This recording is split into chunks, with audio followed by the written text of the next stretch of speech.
If you are a Houston sports fan, you are used to the glory days of Phi Slamma Jamma, Jeff Bagwell and his amazing all-around play as first baseman for the Astros, Yao Ming squaring off against Shaq, and of course Hakeem the Dream winning his 2 NBA titles during Michael Jordan's retirement years in 1994 and 1995. But what about the time before CJ Stroud, JJ Watt, and Andre Johnson, and the Houston Texans became the fan favorites in H-Town? The city adored names like Warren Moon, Bruce Matthews, and of course Earl Campbell. But whatever happened to the Houston Oilers? Why did they leave the energy capital of the world to relocate to Tennessee? Today, we will uncover the legacy behind the Houston Oilers and owner Bud Adams' unpopular and controversial decision to move one of the NFL's most popular franchises from Houston to Tennessee.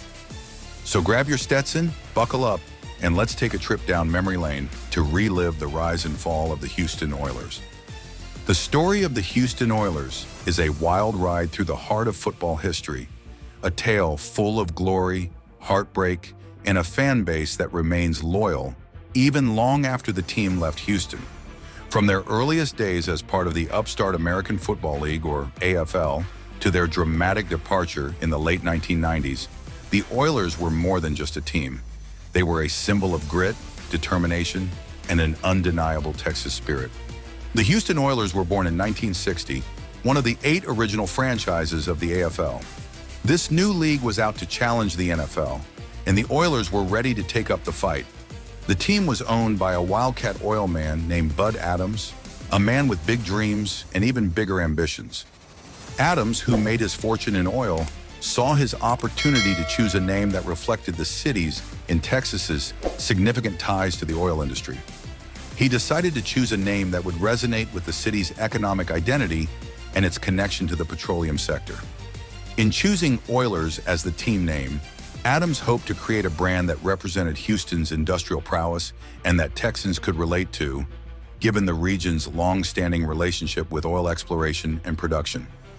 The Oilers logo, featuring a derrick, further embodied this connection, tying the team's identity to one of the most recognizable symbols of the oil industry.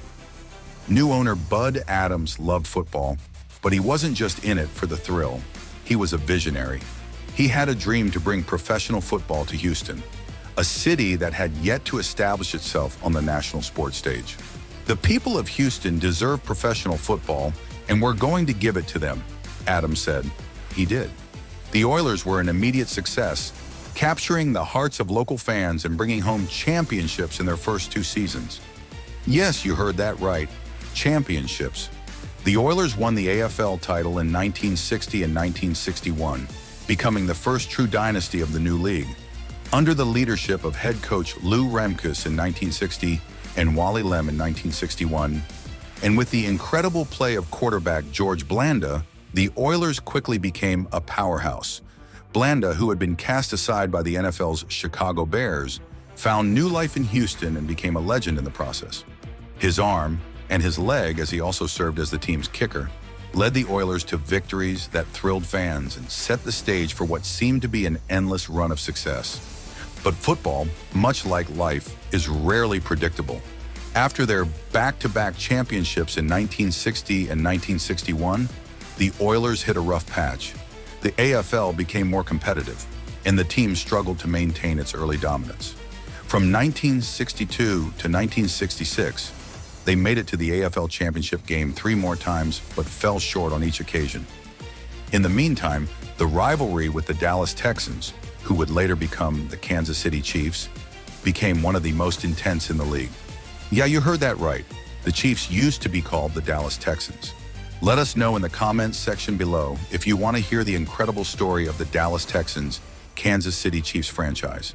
Be sure to like and subscribe to this video as well. Texans coach Hank Stram famously said, "We always knew that to win the AFL, we had to go through Houston." That rivalry brought some of the most thrilling matchups in the early years of the league, with each game feeling like a battle for Texas football supremacy. Off the field, Bud Adams was still focused on making the Oilers the crown jewel of Houston. The team initially played at Jeppesen Stadium, a high school venue, before moving to Rice Stadium and eventually the famous Astrodome in 1968. Dubbed the eighth wonder of the world, the Astrodome was a marvel of modern architecture, and Adams saw it as the perfect home for his team. The Oilers' move to the Astrodome symbolized a new era, but it also came with its own set of challenges. But more about those challenges later on in the video. By the mid-1970s, the Oilers were in need of a spark, and that spark arrived in 1978 in the form of a running back from Tyler, Texas, named Earl Campbell. Drafted first overall out of the University of Texas, Campbell was a bruising, powerful runner who seemed tailor-made for the Oilers' blue-collar identity. Nicknamed the Tyler Rose, Campbell didn't just run over defenders, he bulldozed them, leaving a trail of would-be tacklers in his wake. "He's the best football player I've ever seen," said Oilers head coach Bum Phillips. "He may be the best football player anyone's ever seen." That wasn't just coach speak. Campbell's impact on the Oilers was immediate. In his rookie season, he led the league in rushing and won both Rookie of the Year and MVP honors. The late 1970s and early 1980s were a revival for the Oilers. Under Phillips's leadership, the team became known as the Love Ya Blue Oilers, a nickname that captured the fan base's unshakable love for their team. Houston fans packed the Astrodome every week, waving blue pom-poms and wearing cowboy hats, singing along to country music star Charlie Pride's Love Ya Blue anthem. It wasn't just the fans who were excited. The Oilers made it to the AFC Championship game in 1978 and 1979, both times losing heartbreakingly to the Pittsburgh Steelers, a team that just happened to be one of the greatest dynasties in NFL history. Bum Phillips, always the colorful character, famously said after the second loss, "Last year we knocked on the door. This year we beat on the door. Next year we're going to kick the son of a bitch in." But that third chance never came. Despite Campbell's brilliance and Phillips's leadership, the Oilers couldn't quite get over the hump. Phillips was fired after the 1980 season, and the team struggled to find its footing once again. With Bum Phillips's exit, the 1980s were a tough decade for the Oilers, but by the late 1980s and early 1990s, they found a new identity under head coach Jack Pardee and offensive coordinator Kevin Gilbride. This time, the star of the show wasn't a hard-nosed running back, but a quarterback and a high-flying offense that would revolutionize the way football was played. Enter Warren Moon. Moon had spent the early part of his career in the Canadian Football League, but when the Oilers signed him in 1984, they found a leader who could take full advantage of the innovative run-and-shoot offense. The run-and-shoot spread the field with 4 wide receivers and allowed Moon to air it out, and boy, did he ever. Throughout the early 1990s, next to the Buffalo Bills, the Oilers were one of the most explosive teams in the NFL. Moon became a Hall of Famer thanks to his cannon of an arm and his ability to orchestrate the run-and-shoot offense like a maestro conducting a symphony. The Oilers made the playoffs 7 straight years from 1987 to 1993, with Moon piling up passing yards at a record pace. However, like the earlier eras of Oilers football, this period was marked by playoff heartbreak. The most infamous moment came in January 1993, when the Oilers faced the Buffalo Bills in the AFC wildcard game for what would be one of the greatest comebacks in NFL history. The Oilers led 35-3 early in the third quarter, seemingly cruising to victory. Fans were leaving the stadium, people at home tuned off the game to watch other shows, but the Bills would rally in the fourth quarter to win 41-38 in overtime.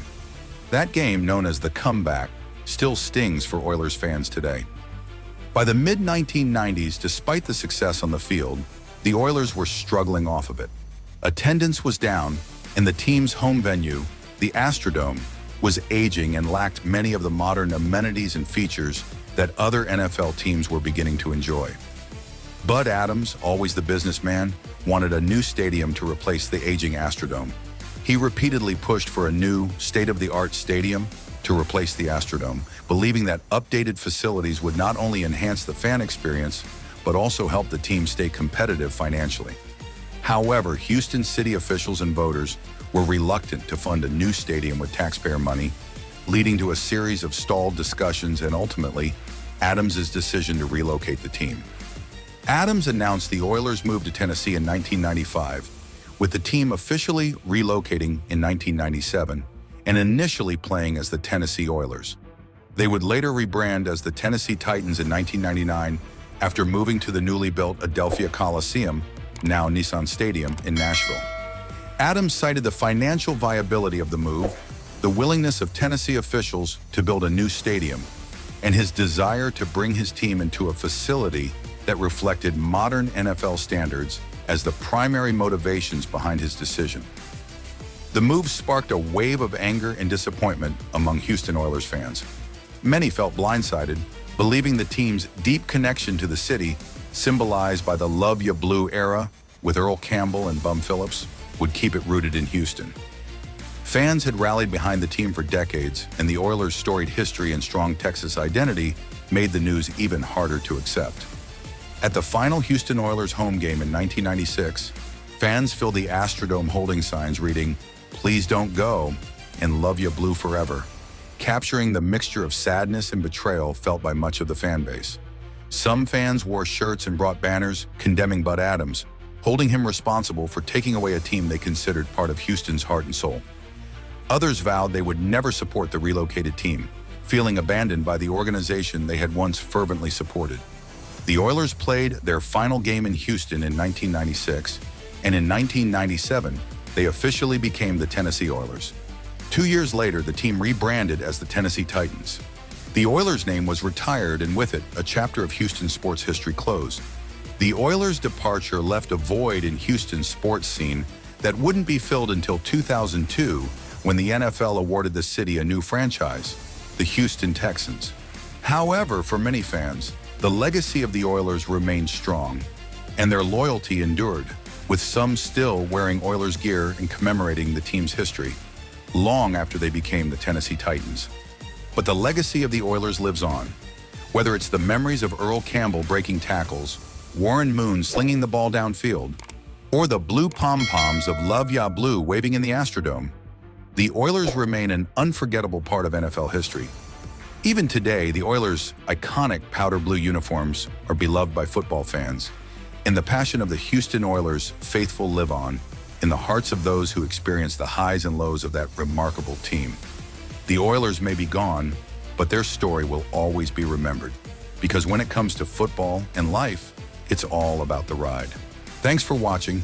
Be sure to like, subscribe, and get notified for all of our videos on our NFL Hard Count channel. We will see you next time.